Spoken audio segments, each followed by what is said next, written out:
अमरावतीमध्ये बियाणं विक्री करणाऱ्या बूस्टर कंपनीच्या विरोधात गुन्हा दाखल. सोयाबीनचे 7 नमुने अप्रमाणित ठरले. 500हून अधिक शेतकऱ्यांनी तक्रारी केल्या होत्या. शेतकऱ्यांच्या तक्रारीनंतर कृषी विभागाकडून पोलिसात तक्रार. अकोल्यामध्ये निकृष्ट सोयाबीन बियाणांप्रकरणी बूस्टर आणि रवी सीड्स या 2 कंपन्यांच्या विरोधात गुन्हे दाखल. प्रयोगशाळेच्या प्राथमिक अहवालामध्ये बियाणांचा दर्जा निकृष्ट आढळल्यानंतर ही कारवाई. मराठवाड्यामध्ये पावसाचा खंड पडल्यानं शंखी गोगलगाय आणि वाळूचा प्रादुर्भाव वाढला. कोवळी पिकं खराब होत असल्यामुळे शेतकरी चिंतेत. या किडींवर नियंत्रणासाठी मीठ, चुना आणि योग्य औषधांचा सामूहिक वापर करण्याचा कृषी तज्ज्ञांचा सल्ला. वाशिम जिल्ह्यामधील वारा जहागीर परिसरामधील कांदा उत्पादकांमध्ये समाधानाचं वातावरण. कांद्याला प्रति क्विंटल सुमारे 2500 रुपयांपर्यंत भाव. वाढलेल्या दराचा फायदा घेण्यासाठी शेतकऱ्यांकडून टप्प्याटप्प्यानं कांद्याची विक्री. पंढरपूर वारीसाठी जाणाऱ्या वारकऱ्यांसाठी राज्य शासनाकडून चरण सेवा उपक्रम सुरू. परळीमध्ये वारकऱ्यांना पायांची मालिश, फिजिओथेरपी, वैद्यकीय तपासणी आणि औषधोपचाराची सुविधा उपलब्ध. परळी शहरातून दरवर्षी मोठ्या संख्येनं पायी दिंड्या पंढरपूरकडे होतात मार्गस्थ. माढा तालुक्यामधल्या सीना नदी कोरडी पडल्यामुळे शेतकरी चिंतेत. ऊस शेती आणि पशुधन धोक्यामध्ये आलं असून उजनी धरणातून नदीमध्ये पाणी सोडण्याची शेतकऱ्यांची मागणी. कोरड्या पात्रातून अवैध वाळू उपसा सुरू असल्याचा आरोप.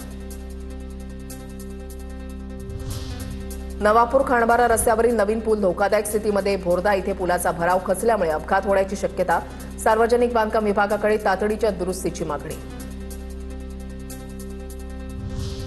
जळगाव जिल्ह्यामधील रावेरमध्ये पोलिसांनी दरोड्याचा कट उधळला. 2 संशयितांना हत्यारांसह अटक. तलवार, टॉमी आणि मिरची पूडसह 3 लाखांच्या चिल्ड्रन बँकच्या बनावट नोटा जप्त. गोंदिया जिल्ह्यामधील मुरदोली इथल्या शेतविहिरीमध्ये मृत वाघ आढळला. शेतातील विहिरीतून दुर्गंधी येत असल्याचे प्रकार समोर. वन्यजीवांच्या सुरक्षेच्या दृष्टीनं उघड्या विहिरींवर संरक्षणात्मक उपाययोजना करण्याची मागणी. विविध शहरातल्या टॉप 9 घडामोडींचा आता आढावा घेऊयात. शिरूर पोलिसांकडून तांब्याची तार चोरी करणाऱ्या टोळीचा पर्दाफाश. 2 सराईत आरोपींना अटक करत पोलीस कोठडीमध्ये रवानगी. आरोपींकडून एकूण 4.5 लाख रुपयांचा मुद्देमाल जप्त. वाघोलीसाठी 91 कोटी रुपयांच्या उच्च दाब केंद्राच्या प्रस्तावाला गती. रांजणगाव, एमआयडीसी आणि सणसवाडीमधील वीज समस्या सोडवण्यासाठी महत्त्वाचे निर्णय. यामुळे नागरिक आणि उद्योगांना सुरळीत वीज पुरवठा मिळण्यास मदत होणार. आमदार माऊली आबा कटके यांच्या पाठपुराव्याला यश.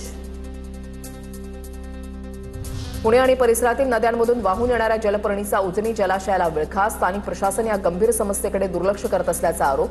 जलपर्णी काढण्यासाठी त्वरित ठोस उपाययोजना करण्याची मागणी. माढ्याच्या भोसरे गावातील अन्नत्याग आंदोलन दुसऱ्या दिवशी मागे. पाझर तलाव दुरुस्तीसाठी 43 लाखांचं अंदाजपत्रक. 10 दिवसांमध्ये मंजुरी देण्याच्या लेखी आश्वासनानंतर आंदोलन मागे.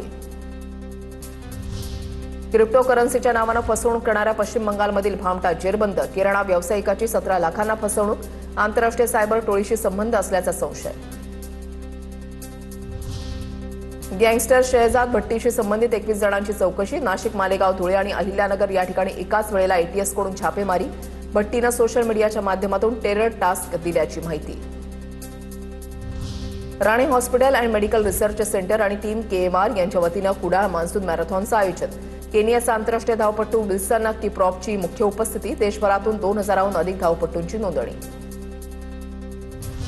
तुळजाभवानी मंदिरामध्ये दिव्यांग आणि ज्येष्ठ भाविकांसाठी मोफत डोली आणि खुर्चीची सेवा. पायी चालणं शक्य नसलेल्या किंवा अडचण असलेल्या भाविकांनी सुविधेचा लाभ घ्यावा. मंदिर प्रशासनाचं आवाहन.